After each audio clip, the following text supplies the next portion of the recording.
Welcome to our enlightening exploration into the profound journey of spiritual evolution.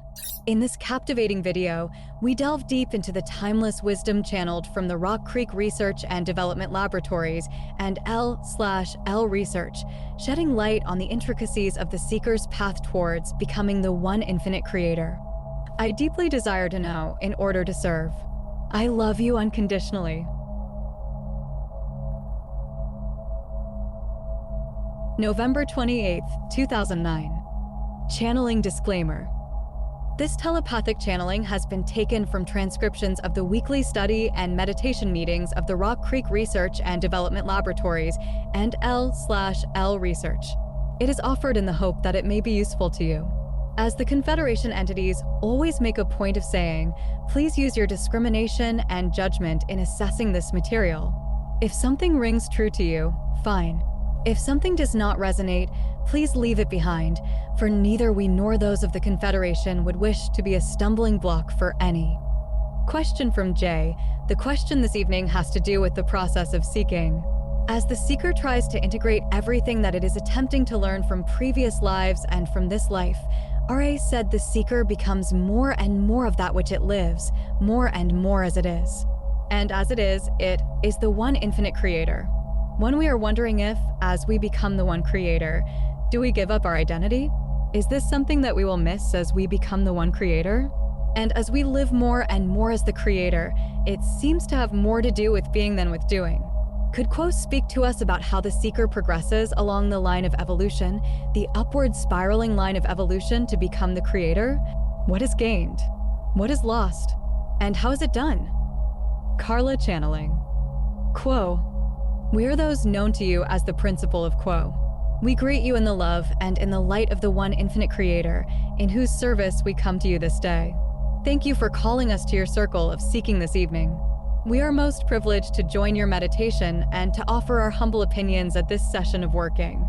To be able to collaborate with this instrument is indeed a pleasure, and we thank each of you for taking the time and the energy out of your crowded, busy lives in order to gather together to create a sacred space in which you may seek the truth. As always, before we begin, we would request of each who listens to or reads these words that each listens with care for those thoughts which resonate, leaving all of those thoughts which do not resonate behind. We greatly appreciate your using your faculties of discernment and discrimination. This will enable us to speak freely without being concerned that we might infringe upon your free will or disturb the rhythm of your path of seeking. The question that you ask this evening is most interesting in that it combines questions about what this instrument might call the little life of one incarnation and the life of the soul stream, which lives a larger life within the precincts of eternity. Moving through all of the densities of experience from octave to octave, from the timelessness of Alpha to the timeless of Omega, only to wake at last in the Alpha of the next creation. For never doubt, my friends, that you are infinite and eternal. Yes, you are sparks of the Creator, and yes, you are the Creator. And once again, in the next creation, you shall again be sparks of the Creator as the Creator chooses once again to know itself. If we attempted to speak of one incarnation, in responding to this query, without moving at some point into the consideration of that greater sweep of being that is your soul stream, our response would be simpler to grasp. Yet it would lack the nuances requested by those within the circle. Consequently, we beg your indulgence as we may seem to move from considerations of the little life of one incarnation to considerations of the sweep of the soul stream, from which stream you have chosen very carefully those few elements of what this instrument might call personality in order that you may focus within this little life, with the potential of achieving an infinite degree of clarity that both fulfills your goals of service and learning within this present incarnation and advances. The potential of your soul stream as a whole to lessen distortion, and as the one known as Jim has quoted, to live more nearly as you are. When one begins with the basic statement that all is one creates a paradox which can never be explained. If all things are one, then why are entities unique, one from another? Why are they not equally holograms or images of the one infinite creator? The paradoxes go on from there. If an entity is of the creator, at what point would an entity not live as the creator? These two paradoxes are only the beginning, but perhaps they are enough to indicate that when one is speaking of how to pursue the goal of the becoming the creator, One is dwelling in a land of paradox and mystery in which the known patterns of logic shall not necessarily be of significant aid. On the other hand, if one forgoes the resources of logic and intellect and rests entirely upon naked faith, one becomes rapidly incapable of communicating with the self in a conscious manner and therefore robs the self of all the hard-won advantages of being an incarnated human being. Therefore, we suggest neither that one rely completely upon the intellect and the use of the logical mind, nor that one rely only upon the energies and essences of faith and direct apprehension or gnosis. Rather, we suggest that you become aware of the situation in which you have placed yourself as a stranger in a strange land, and as a native of that land within the body of bone and muscle, that chemical distillery that carries you so well through your physical incarnation. You seem very limited to yourself. You must breathe to live. You must eat and drink the food and the liquid of your nourishment. You must care for a chemical distillery which eliminates that which is used up in a way which seems less than spiritual. In a million small ways, physicality pulls at you to remind you of one limitation or another within which you dwell in order to become yourself. Contrariwise, contained, as the one known as Elle showed in her drawing, shown earlier within this circle's discussion, there lies within this web of limitation, pain, and suffering the inimitable sorcerer's stone of now, a now which echoes from the little life to the soul stream to the one infinite creator. Without your physicality, without your location in space/time, without the tremendous sacrifices that you make as a soul stream in order to project yourself into a physical illusion that is space-bound and time-bound, you should not have the capacity to contain the potentiated space in which all of the boundaries between the logos of absolute and unconditional love and the soul stream unbound by space, yet bound firmly within its own metaphysical limitations, might channel down into this space that you can hold open only within incarnation. It is as though, within the tiny boundaries of a little life and a seemingly quite limited personality and character, you hold the Creator's highest hope for knowing itself, not only now in terms of space/time, but now in terms of time/space, and now in terms of the entire creation. The power of your position is astounding in many ways. It is as well that an entity awakening from the dream of Earth to a knowledge of its larger self has no idea of the power that it carries. For you in a way are like puppies, and you must grow into your feet and your ears and your tail. As you grow from a spiritually immature thinker to a seeker that is increasingly awake and alert and attentive, your puppy feet begin to take hold. You begin to grow into yourself, shall we say. The kinds of strategy used by various seekers to grow more and more into a spiritually mature entity vary widely. The one known as J echoes the questions of many upon your spirit this time who are using their memories of previous incarnations in order to gather more of a sense of who they are. The reasoning being that since there is so little of the personality that the soul stream has gathered which is given in any one incarnation, surely, as one gathers more and more details of other incarnations and is able to integrate these awarenesses into a single concept of the self, one will gain in one's quality of knowledge about the self. There are those who, such as the one known as S, have found that there are moments out of time that come upon one without warning or previous planning within which the sense of the self becomes resonant and clear. The intellectual content of this sense of self is almost nil. This path to the awareness of living as one extends far more along the lines of one whose strength lies in direct apprehension, intuition, and gnosis.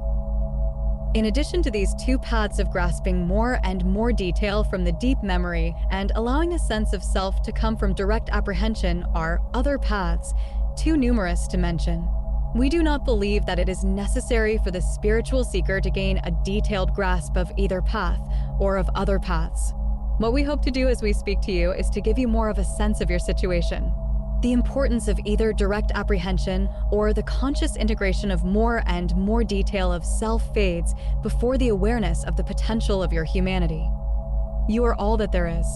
Focus down, through orders of magnitude beyond our ability to express it through this instrument, into that place where unimaginable power resides, not simply in you as you see yourself or in you as we see you, but in you as you are beyond any description on any level.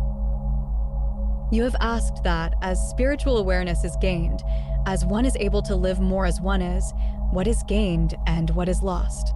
Let us look first at the process that exposes the gain. You come to know yourself beyond the details of your preferences and into the way it feels, smells, and tastes to be you. We are attempting to push you beyond your senses, but use the senses that you understand in order to indicate that each of you is a bloom within eternity that is exquisitely unique. Not simply in this little life, but in the larger sense of a soul stream of infinite experience and variety. How it is that, as the soul stream builds itself through density after density and experience after experience, it somehow stays true to itself, we have no way of knowing. We only observe that it is so. What do you gain as you become more aware how it feels to be you? You gain freedom and peace. You have no need to defend. You have no need to protect. You have no need to explain. You are. And who and what you are is a creature of such beauty, truth, worth, and life that any container of words or concepts that you might attempt to use to say, I am and I hold you, you are the one infinite creator, is inadequate. But that infinity, that creatorness is unique to you and is the gift that you give to the infinite one. It is, therefore, beyond price. What do you lose as you gain in that feeling of your own essence? In a way, it may be said that you lose a great deal, for as you become more comfortable with that deepest self that you are beyond distortion, distortions begin to fall away. Do you value yourself because you are good at telling jokes? Perhaps that quirk of personality falls away, and the jokes at which you laugh are not those any longer which cause those about you to join in laughter. It is as though one asked an old person what he had lost by becoming old. He could say, I have lost my looks, my teeth, my sense, my ability to go 4 hours without going to the bathroom. Or he could say, I have lost my fears, my worries, my anger, my prejudice, and my self-imposed limitations. There is no question, my friends, that in the process of becoming a more mature entity, spiritually speaking, things shall fall away from you, and that which you are shall bear less distortion and more love. If you value your distortions and say, I am who I am because of these distortions, be they physical or emotional or quirks of personality or having to do with particular gifts or particular limitations, then you shall feel the loss of much as you become closer to congruency with the frequency and vibration of the one infinite creator, which is love. As this instrument, who is a mystical Christian, would put it, as you become aware of your sainthood and your home within the heavenly realms shared by angels and those who have not descended into the vibrations of earth, you lose the particularity, which may be dear to you, of your rank in society, your outer abilities, and all of those preferences by which you have distinguished yourself from others. What is gain and what is loss when you are gazing at the opportunity in one small life to hold a channel or space that connects particularity to the infinite and that brings or can bring the infinite love and the light of the one from the very blazing heart of the mystery into sturdy, stable life, a life that moves through you without effort, but with infinite and intense intention. This is your opportunity to be, and in that beingness, offer your channel, your instrument, your essence, hollowed out, empty of the details of gifts and personality, so that your life and the life of your world may be lit from within by love. You ask, finally, how do we live as we are? My friends, each moment of your life is a moment in which the potential for being, for knowing that you are a being, and for leaning into that knowledge with intention to serve, is held like a gift before you. Shall you take that gift in this moment? You may perhaps be distracted, but another moment shall come immediately, and then another, and then another. And so it is.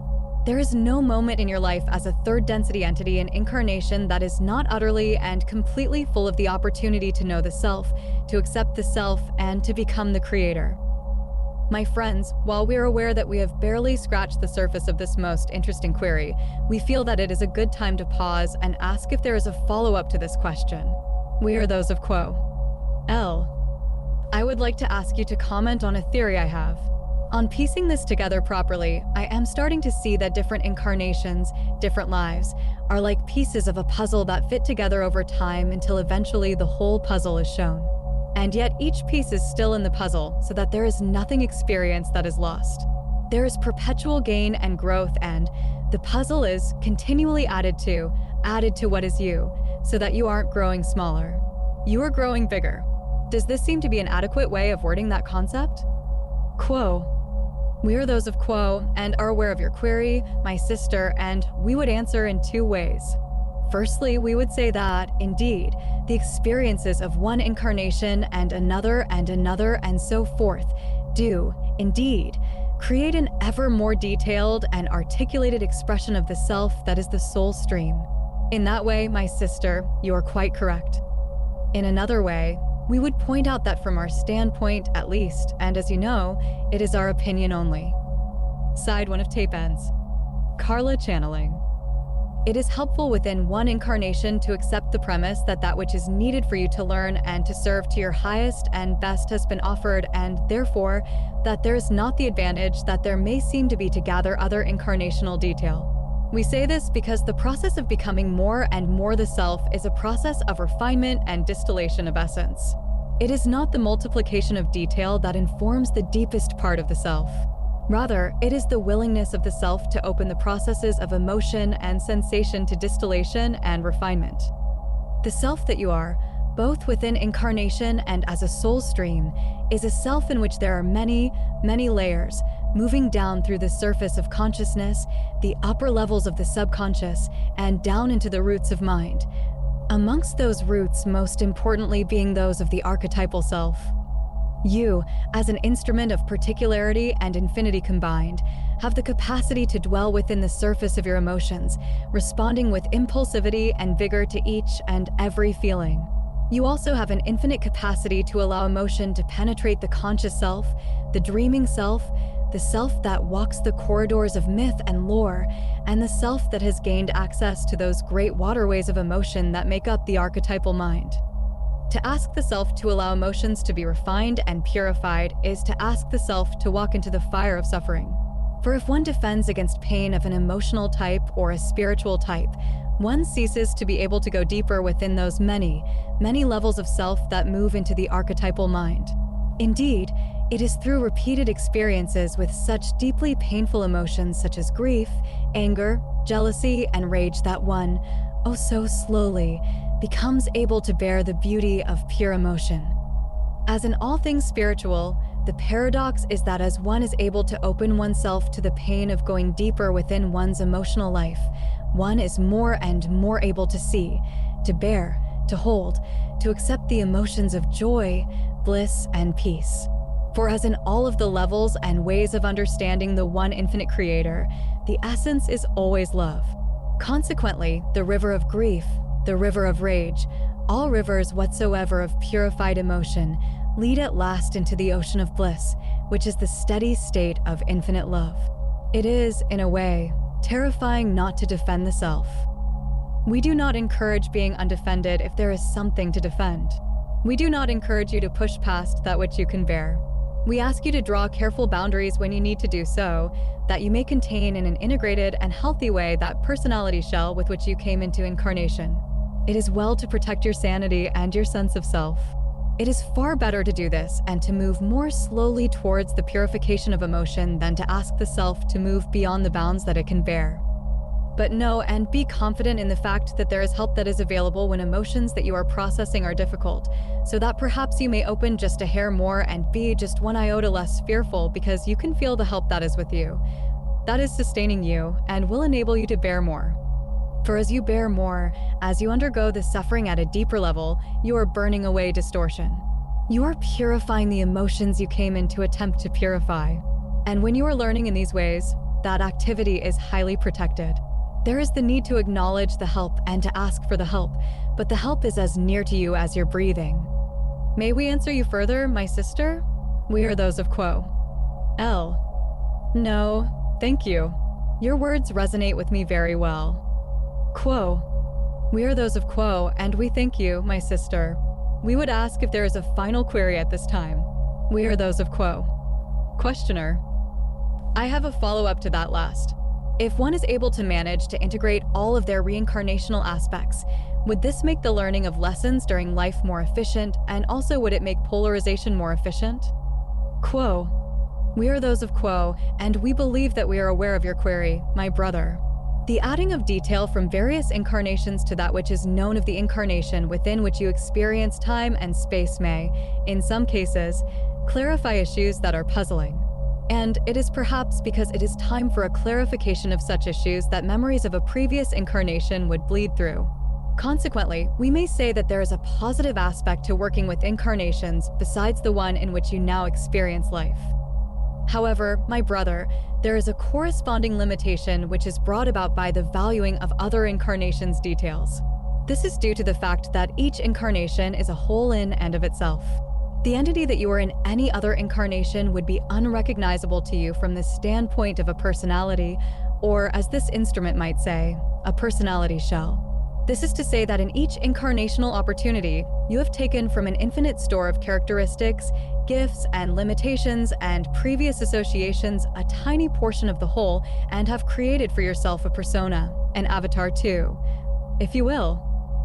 For your avatar to play a pure game, it needs nothing but its essence. The power of added details to distract the self within this incarnation from a full amount of respect for its essence when in this incarnation is variable, but in some cases, it may be helpful to release the details of other incarnations, not your knowledge of them if they have come to you and are justly a part of what you know. Rather, we would suggest that you release them from the stricture of attempting to mold them into one larger being that tells you more than you will discover when, as the one known as S said, you sit in the sunshine and are suddenly aware of yourself. My friends, it is with sadness that we part from you, for we have greatly enjoyed this conversation and the beauty and courage of your spirits. And the sacred space they have made is awesome. Thank you. Thank you for calling us. Thanks to this instrument for collaborating with us. Thanks to the one infinite creator, whom you and we all serve, for this opportunity to be together in his love and in his light. We are known to you as those of the principle of Quo. We leave you, as we found you, in the love and the light of the one infinite creator, Adonai.